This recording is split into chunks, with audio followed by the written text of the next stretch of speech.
علیکم ورحمۃ اللہ وبرکاتہ۔ سیلف موٹیویشن ریمائنڈر، صلاح فجر۔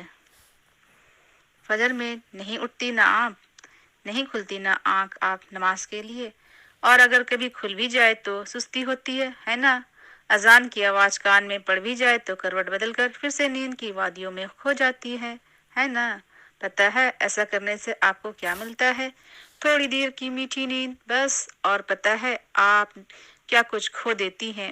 آپ وہ کھو دیتی ہیں جس کے بارے میں ام المومنین سیدہ عائشہ صدیقہ رضی اللہ عنہا روایت کرتی ہیں کہ پیارے نبی صلی اللہ علیہ وسلم نے فرمایا، فجر کی 2 رکعت سنت پوری دنیا اور جو کچھ اس میں ہے اس سے بہتر ہے۔ صحیح مسلم۔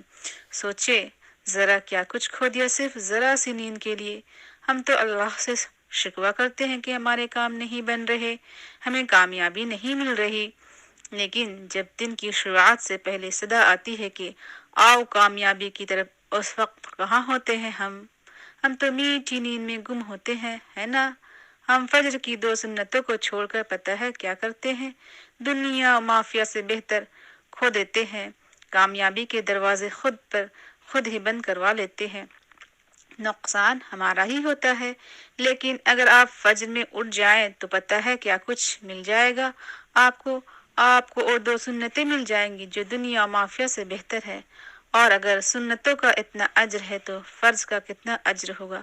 آپ کو اللہ کی رحمتیں مہربانیاں مل جائیں گی، آپ کو کامیابیاں مل جائیں گی، پھر آپ کے سارے مسئلے خود حل ہوتے چلے جائیں گے، اللہ آپ کے سارے کام خود ہی بنا دیں گے، اور آپ کا نام یقیناً فرما برداروں میں لکھ دیا جائے گا۔ رب کائنات کی بندی، سبحان اللہ۔ جزاکم اللہ خیرا کثیرا۔ السلام علیکم ورحمۃ اللہ وبرکاتہ۔